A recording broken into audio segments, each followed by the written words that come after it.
Morning everyone, আমার চ্যানেলে নতুন আরেকটা ব্লগে জানাই অনেক স্বাগত, অনেক ভালোবাসা। আশা করছি সবাই খুব ভালো আছো। যারা যারা আমার আজকের ব্লগটা দেখছো, আর আমরা বাড়িতে সবাই ভালোই আছি। আজকের ব্লগটা শুরু করছি নতুন ঘর থেকে। এই যে দেখো, আমার নতুন ঘর থেকে আজকের ব্লগটা শুরু করছি। ঘুম থেকে উঠেছি অনেকক্ষণ আগে, তখন কটা বাজে, প্রায় 4:45 বাজে। তো হাজব্যান্ড গেল কলকাতা, আর আমাদের এখানে যে কলকাতা যাওয়ার ট্রেনটা সেটা 5:45, 5:40 বা 5:45 এরকম সময় ঢোকে। তো হাজব্যান্ড কলকাতা চলে গেল, ওকে একটু চাটা করে দিলাম, বাইরের দরজাতে একটু জল টল দিয়ে দিলাম, যেহেতু আমাদের এগুলো মানে একটু মান্যতা দেওয়া হয় বাইরের দরজায় একটু জল টল দিয়ে দেওয়া। তো তারপর বিছানা সমস্ত কিছু পরিষ্কার পরিচ্ছন্ন যে করব, তো মেয়ে ঘুমাচ্ছিল বলে পরিষ্কার পরিচ্ছন্ন করা হচ্ছিল না। তারপর মেয়েও উঠে গিয়েছে সকাল সকাল, সমস্ত কিছু পরিষ্কার পরিচ্ছন্ন করে দিয়েছি। এখনও জল ছাড়িনি, কলপাড়ে আছি। তো জল ছাড়লে তখন জল ভরবো। আর সকালবেলাতে আমার 1 কাপ চা খাওয়া হয়ে গেছে, চিনি ছাড়া 1 কাপ রওয়া চা, ঠিক আছে, আর সঙ্গে 2টো মেরি বিস্কুট। এই হচ্ছে আমার সকালের খাবার। তো সেটা খাওয়া হয়ে গেছে। এখন সমস্ত কাজকর্ম ঘরে করে নিয়ে তারপর গিয়ে স্নান করব। আর স্নান করে নিয়ে তারপর মেয়ের তো পরীক্ষা আছে, মেয়েকে তো রেডি করতে হবে পরীক্ষার জন্য। তো মেয়েকে তারপর রেডি করে দেবো, মেয়ে চলে যাবে পরীক্ষা দিতে, আর আমি ধীরে ধীরে আমার বাড়ির কাজকর্ম করব। আর যেহেতু আমার হাজব্যান্ড বাড়িতে নেই, তাই হাজব্যান্ডের বেশ কিছু ডিউটি তো আমাকে আজকে করতে হবে। যেমন আজকে শনিবার, মেয়েকে নিয়ে যেতে হবে মেয়ের গানের স্কুল। অনেক দিন পর এমনিতে গানের স্কুল যেতে আমার খুবই ভালো লাগে। একটা টাইম তো 1 বছর গিয়েছি গানের স্কুল, সকলের সাথে বেশ একটা বন্ধুত্বপূর্ণ সম্পর্ক তৈরি হয়ে গিয়েছে। তো মাঝে মাঝে মনে হয় একটু যাই, খুব ভালো লাগে। তো চলো, সকালবেলা বাবা কত কি আওয়াজ উঠছে, তো সকালবেলা বকবক করবো না, এখন গিয়ে বাড়ির ভিতরে কাজগুলো সারি, তারপর আবার তোমাদের সাথে এসে কথা বলবো। তো আমার স্নান হয়ে গিয়েছে, আর চলে এসেছি আমার আজকের দিনের ব্রেকফাস্ট নিয়ে, ঠিক আছে। দেখো এটা কি, এটা হচ্ছে রচা। এটা কিন্তু চিনি দেওয়া, এটা চিনি ছাড়া খাইনি, কারণ চিনি ছাড়া রচা খাওয়া মানে খুব কষ্টের ব্যাপার। আর এটা হচ্ছে চাল ভাজা, অল্প একটু বাদাম আছে, আর একটু ছোলা ভাজা আছে, আর একটু ওই ঝুরি ভাজার মতো আছে, সরু সরু যে গাঠিয়া ভাজাগুলো হয়। তো এটা দিয়ে আমি আজকের ব্রেকফাস্টটা সেরে নেব। এখানে দেখো মেয়ে রেডি হয়ে গেছে, আর মেয়ে আজকে যাবে ওর দাদুর সাথে। ওর বাবা তো বাড়িতে নেই, তোমাদেরকে আগেই বলেছি কলকাতা গিয়েছে। তো সেই জন্য আজকে আমার শ্বশুরমশাই নিয়ে যাবে মেয়েকে পরীক্ষা দিতে। আর এই যে পরীক্ষা দেওয়া, এটা যে কি চাপের, মানে কি বলবো তোমাদেরকে, যে ক্যান্ডিডেটের হয়ে পরীক্ষা দিচ্ছে, তো সেই ক্যান্ডিডেট একটু মেন্টালি আনস্টেবল। তো সেই জন্য আমার মেয়ে একদম ভয়ে ভয়ে পরীক্ষা দেয়। যদিও ওখানে গার্ড থাকে, একজন পুলিশ গার্ড দেওয়া হয়েছে, তারপর একজন টিচার্স থাকেন ওখানে। তো সেই জন্য খুব একটা মানে ভয় পাওয়া উচিত নয়, তবু মানে ওর বিভিন্ন কীর্তিকলাপ আছে। তো সেগুলো মেয়ে বাড়িতে এসে বলেও, আবার মানে মেয়ের নিজেরও একটু একটু ভয় লাগে, তবুও যেমন পারছে সেরকম দিচ্ছে। আর যেহেতু আমার মেয়ে তো একদমই ছোট, ক্লাস 8 থেকে 9-এ উঠেছে, তো মানে তাহলেও যেটুকু পারছে সেটুকু দিচ্ছে, এই আর কি, কী আর বলবো বলো।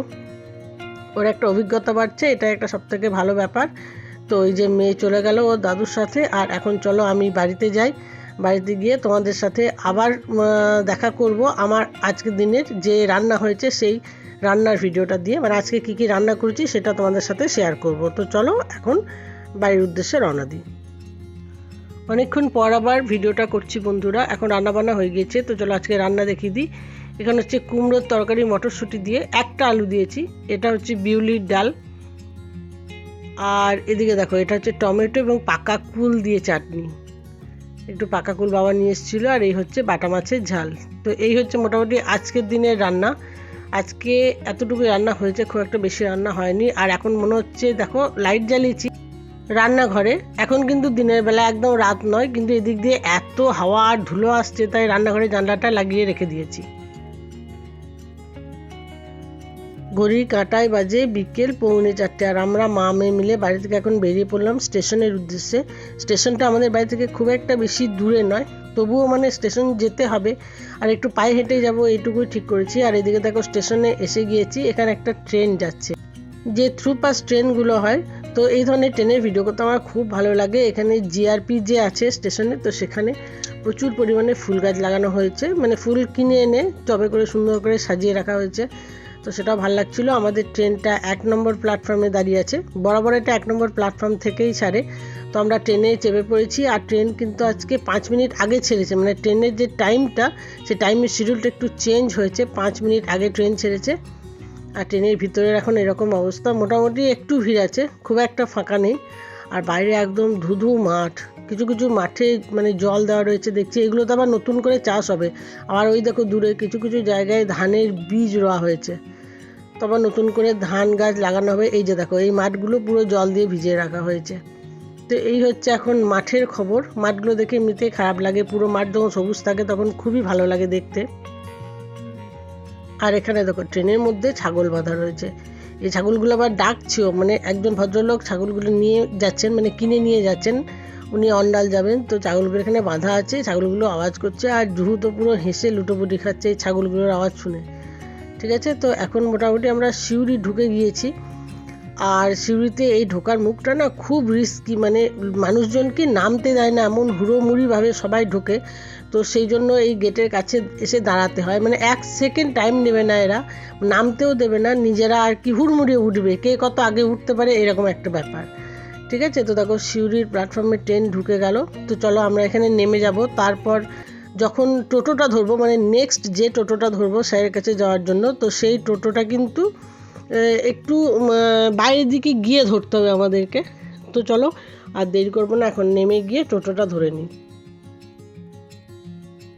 আর দেখো একদম ভিড় রয়েছে স্টেশনে, আর গেটের মুখে সব দাঁড়িয়ে থাকবে, মানে নামতে এত অসুবিধা হয়, এমন ঠিলে সবাই ওঠে, খুব বিরক্ত লাগে এই মুহূর্তটায়। এই যে দেখো ট্রেনটা যেই থামছে, এই দেখো। সো বন্ধুরা, আমরা স্টেশন থেকে বেরিয়েছে একটা টোটো নিয়ে নিয়েছি, আর এখানে একটা ওই যে কি বলে ফ্লাইওভারের মতো আছে, তো সেই ফ্লাইওভারটা উদ্বোধন হবে, সেই জন্য শোভাযাত্রা হচ্ছে, বিভিন্ন বড় বড় নেতা মন্ত্রীরা আসবেন, সমস্ত কিছু ব্যবস্থাপনা। এই যে দেখো নাচতে নাচতে সবাই যাচ্ছে ঢাক বাজিয়ে, বেশ ভালো লাগছিল শোভাযাত্রাটা। আর যিনি টোটো চালাচ্ছিলেন সেই দাদাকেও বললাম যে একটু ধীরে চালান, একটু আমরা দেখি আর ক্যাপচার করি। আর এই যে সবুজ রঙের যে দেওয়ালটা দেখছো, এটা কিন্তু কবরস্থান, এটা কিন্তু দুদিকেই আছে, একটা বিস্তীর্ণ এলাকা জুড়ে এই কবরস্থানটা আছে।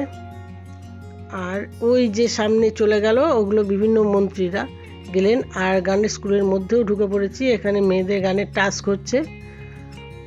আজকে মোটামুটি আমরা সময়েই চলে এসেছি, আর আমরা যখন এসেছি তখন কিন্তু আর কেউ আসেনি, আমরাই এসেছি। তো এখন মোটামুটি চলছে টাস্ক। আর আমাকে তো আবার ট্রেন ধরতে হবে, সেই জন্য একটু হুটোপাটাও আছে, তো মেয়ের টাস্কটা আগে ধরে নিচ্ছেন স্যার।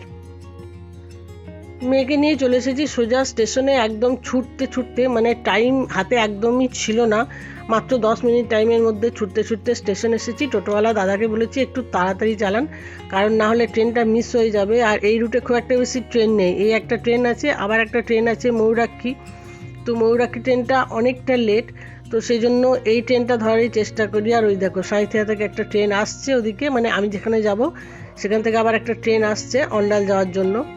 এই ট্রেনটা আমার দেখতে খুব ভালো লাগে, মানে এত সুন্দর এই ট্রেনটা, কালারটা আমার ভীষণ মানে ভালো লাগে। তো ওই ট্রেনটা এদিকে ঢুকে গেল নির্দিষ্ট টাইমে, দেখো পুরো একদম কালারফুল ট্রেন, নির্দিষ্ট টাইমে এই ট্রেনটা ঢুকে গেল। কিন্তু আমাদের ট্রেনটা এখনও অবধি ঢুকতে পারেনি, এখনও অবধি ট্রেনটা একটু লেটে আসছে। আর এদিকে অ্যানাউন্স হচ্ছে যে আমাদের ট্রেনটা ঢুকবে 1 নম্বর প্ল্যাটফর্মে। আমি কন্টিনিউ মোবাইলে দেখছি 1 নম্বর প্ল্যাটফর্মে দেখাচ্ছে, কিন্তু ঠিক এই মুহূর্তে ঘটে গিয়েছে একটা খুব বড় বিপত্তি। তো চলো সেটা তোমাদেরকে বলি। দেখো ট্রেনটা ছেড়ে বেরিয়ে গেল, আর এখন অবধি অ্যানাউন্স করছে যে আমাদের ট্রেনটা 1 নম্বর প্ল্যাটফর্মে আসবে, ওদিকে সিগন্যাল দিয়ে দিয়েছে। আর এখন ট্রেনটা আমাদের ঢুকেছে 3 নম্বর প্ল্যাটফর্মে। আমি মানে 1 নম্বরে আসবো বলেই বসেছিলাম, তো একজন দাদা বললেন ট্রেনটা হঠাৎ করে 3 নম্বরে আসছে, তো একদম ওভারব্রিজটা ছুটতে ছুটতে গিয়ে তারপর ওভারব্রিজের মাঝখানে দাঁড়িয়ে আছি, যে ট্রেনটা যদি 1 নম্বরে আসে 1 নম্বরের দিকে ছুটে আসবো, আবার 3 নম্বরে গেলে 3 নম্বরের দিকে ছুটে যাব। তো ফাইনালি ট্রেনটা 3 নম্বরেই এসেছে। আজকে অনেক বড় একটা বিপদ ঘটে যেতে পারতো, ট্রেনটা যদি মিস হয়ে যেত। তো দেখো ট্রেনটা পেয়ে গিয়েছি, মোটামুটি একটু ছুটতে ছুটতে এদিকে মেয়ে একজন তার পার্টনার পেয়েছে, তার সাথে খুব মনের আনন্দে গল্প করছে। আর আমরা সিউড়ি থেকে বেরিয়ে পড়েছি। ওদিকে আমার হাজব্যান্ডকেও ফোন করে দিয়েছি, আমার হাজব্যান্ডও ওদিকে মানে বাড়ি চলে এসেছে, তো আমার হাজব্যান্ডও আমাদেরকে নেওয়ার জন্য স্টেশনে চলে আসবে। এই যে দেখো কি আনন্দ, আহা কি আনন্দ আকাশে বাতাসে, এই জীবনটা সবাই খুব মিস করে। আমার মেয়েও যখন এরকম বাচ্চা দেখে না, তখন ওর মনে হয় যে মা এই লাইফটা কি ভালো ছিল বলো। তো আজকে ট্রেন মোটামুটি ফাঁকা, খুব একটা ভিড় নেই, আমাদের পরিচিত 2-1 জনের সাথে দেখাও হয়েছে, তাদের সাথে গল্প করতে করতে চলে আসা হলো। তবে আজকের অভিজ্ঞতাটা খুব মারাত্মক ছিল, একটুর মধ্যে ট্রেনটা মিস হয়ে যেত। তো যাই হোক, ঈশ্বরের কৃপায় মোটামুটি আমরা এখন সাহিত্য স্টেশনে পৌঁছে গিয়েছি। তো চলো বন্ধুরা, আজকের মতো ভিডিওটাকে নিয়ে শেষ করছি। যদি ভালো লাগে লাইক কমেন্ট শেয়ার করে চ্যানেলটা সাবস্ক্রাইব করো। দেখা হবে নতুন আবার একটা ভিডিওতে।